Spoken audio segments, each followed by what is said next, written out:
गणित कक्षा 11वीं अध्याय 7 क्रमचय। क्रमचय में हमने अभी पूर्व में देखा था क्रमगुणित n का अर्थ क्या होता है। अब क्रमगुणित n के अर्थ में अगला आपका प्रश्नावली आता है 7.2।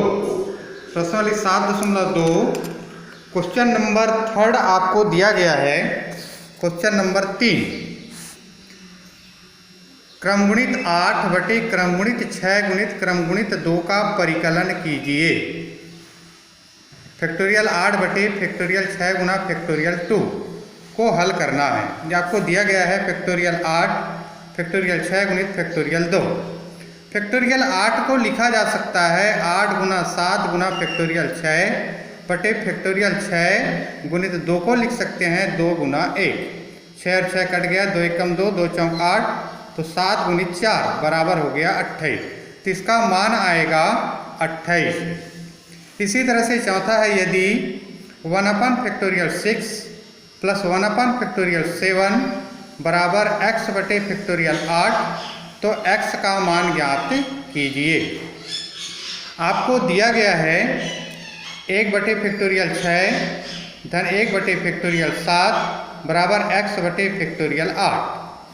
अब 1 बटे फैक्टोरियल 6 धन 1 बटे फैक्टोरियल 7 को लिखा जा सकता है 7 गुणित फैक्टोरियल 6 बराबर x बटे 8 को लिखा जा सकता है 8 गुना 7 गुना फैक्टोरियल 6। 3 पद है, तीनों पदों में 1 बटे फैक्टोरियल 6 को बाहर निकाला गया, तो यहाँ बचा 1 धन 1 बटे 7 बराबर x बटे 8 गुना 7 गुना हो गया 1 बटे फैक्टोरियल 6 को बाहर कर दिया गया। अब ये 6 जब ऊपर जाएगा त्रियक गुणा होकर के, तो 6 और 6 कैंसिल हो जाएगा। अब इसको जब हल करेंगे 7 एकम 7 और 1 8 बटे 7 बराबर 1 बटे 8 गुणित 7। त्रियक गुणा कीजिए तो 7x बराबर हो जाएगा 8 गुना 7 गुना 8। x बराबर 8 गुना 7 गुना 8 बटे 7, या x का मान आएगा 64। 7 और 7 यहाँ पर कट गया, ये x का जो मान आया है 64, ये आपका आंसर होगा। तो प्रश्नावली 7.2 के बाद अगला आता है क्रमचय की संख्या ज्ञात करना। ज्ञात कैसे करते हैं? दी हुई n असमान वस्तुओं में से, अलग अलग वस्तु आपको दिया गया है, इनमें से कोई भी एक r नाम की वस्तु को लेना है। तो इनसे बने क्रमचय की संख्या बराबर होता है NPR बराबर, या इसको लिखा जा सकता है PNR बराबर n इंटू n-1 n-2, इस तरह से आगे बढ़ते हुए n-r+1, या इसको लिखा जा सकता है NPR बराबर फैक्टोरियल n बटे फैक्टोरियल n-r। ये सूत्र है, इसी सूत्र का आपको प्रयोग करना है कि NPR बराबर फैक्टोरियल n बटे फैक्टोरियल n-r, जब दी हुई असमान वस्तुओं में से r वस्तु लेने पर बने क्रमचय की संख्या। फैक्टोरियल 0 का मान होता है 1 और 1 बटे माइनस फैक्टोरियल r बराबर होता है 0। इसी के अंतर्गत आता है प्रश्नावली 7.3। प्रश्नावली 7.3 का पहला प्रश्न है क्वेश्चन नंबर 1 से लेकर के, प्रश्न ध्यान से देखिए सुनिए, 1 से 9 तक के अंकों का प्रयोग करना है।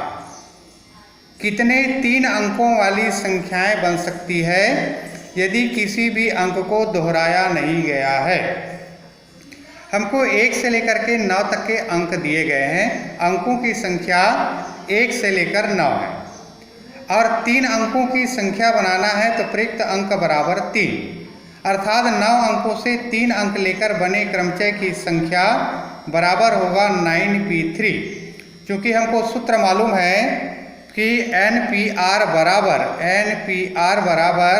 होता है फैक्टोरियल n बटे फैक्टोरियल n-r। इस सूत्र का प्रयोग करना है, तो फैक्टोरियल 9 बटे फैक्टोरियल 9 ऋण 3, तो फैक्टोरियल 9 बटा हो जाएगा फैक्टोरियल 6। 9 को लिखा जा सकता है 9 गुणित 8 गुणित 7 गुणित फैक्टोरियल 6 बटे फैक्टोरियल 6। 6 और 6 कट गया, बच गया 9 गुना 8 गुना 7 बराबर 504। इसी तरह से तीसरा क्वेश्चन है, आपको अंक दिया है 1 2 3 4 5 6 अंक है।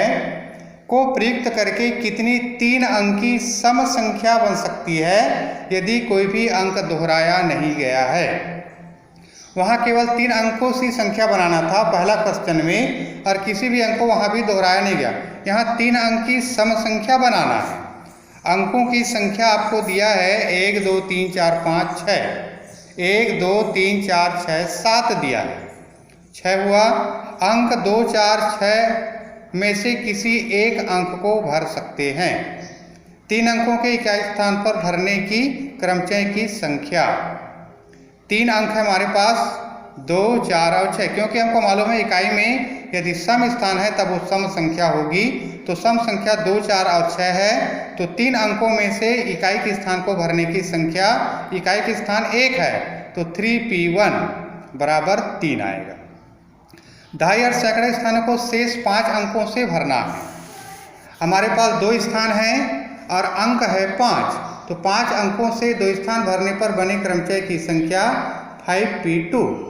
सूत्र के आधार पर npr बराबर फैक्टोरियल n बटे फैक्टोरियल n माइनस r। तो फैक्टोरियल 5 बटे फैक्टोरियल 5 ऋण 2, ये हो जाएगा 5 गुना 4 गुना फैक्टोरियल 3 बटे 3 बराबर हो गया 3 और 3 कट गया 5 चौक 20। तो कुल क्रमचय की संख्या बनेगा, इकाई के लिए 3 बना था और दहाई के सैकड़ा के लिए 20 बना है, तो 20 दिया 60 अंक की सम संख्या बनाई जा सकती है। यदि आपको 6 अंक दिया गया है तो उनमें से सम संख्या बनाना है 3 अंक वाली, तो संख्या बनेगी 60। इसी तरह से क्वेश्चन नंबर 6 है, यदि n-1 p3 अनुपात np4 बराबर 1:9 हो तो n का मान ज्ञात कीजिए। दिया है n-1 p3 बराबर np4 बराबर 1:9। भाग के रूप में लिखिए n-1 p3 अपान np4 बराबर 1/9।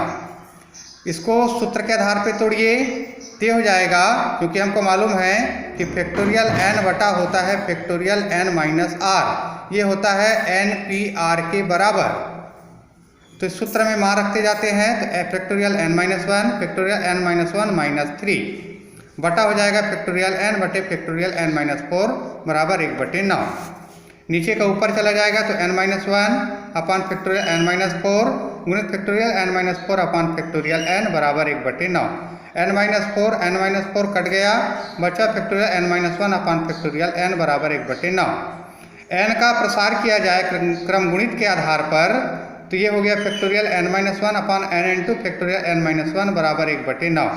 तो यहाँ पर बच गया n-1 कट गया, बचा 1/n बराबर 1/9, इसलिए n बराबर आएगा 9।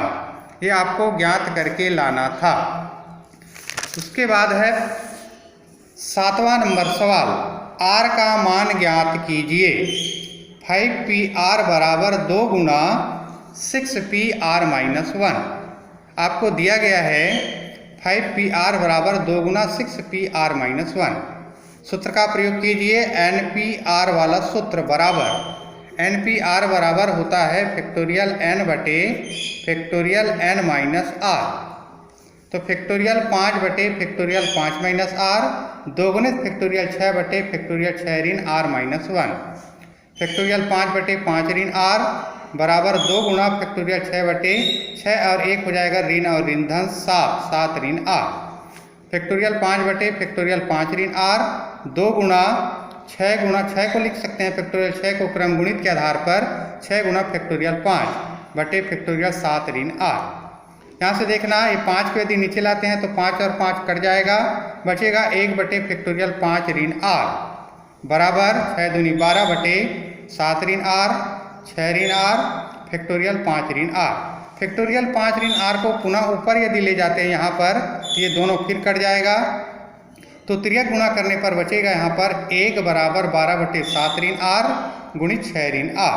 7 ऋण r 6 ऋण r बराबर 12, 7 6 के 42, 7 गुणित r 7r, ऋण r गुना 6 ऋण 6r, ऋण r गुना ऋण r r स्क्वायर बराबर 12। r स्क्वायर एक साथ लिख देते हैं, ऋण 7 और 6 13r धन 42 ऋण 12 बराबर 0। पक्षांतर कर दिया गया, r स्क्वायर ऋण 13r धन 30 बराबर 0, आर स्क्वायर 13 को मध्य पद को तोड़ दिया गया, तो R square in 10 R in 3 R धन 30 बराबर 0। आर स्क्वायर इन 10 आर एक पद बना, ऋण 3 आर इन 30 दूसरा पद बना बराबर 0। आर बाहर निकाला गया, आर ऋण 10, 3 बाहर निकाला बचा, आर ऋण 10 बराबर 0। आर माइनस आर ऋण 10 दोनों तरफ सामान्य गुणनखंड, बच गया आर ऋण 3 बराबर 0। आर ऋण 10 बराबर 0, आर ऋण 3 बराबर 0। तो आर बराबर 10 या 3। क्योंकि आर का मान 10 नहीं हो सकता, क्योंकि आर का मान n के मान से अधिक नहीं हो सकता, इसलिए केवल आर बराबर आएगा 3। ये आपका आंसर आएगा आर बराबर 3। ये खत्म हो गया। अगले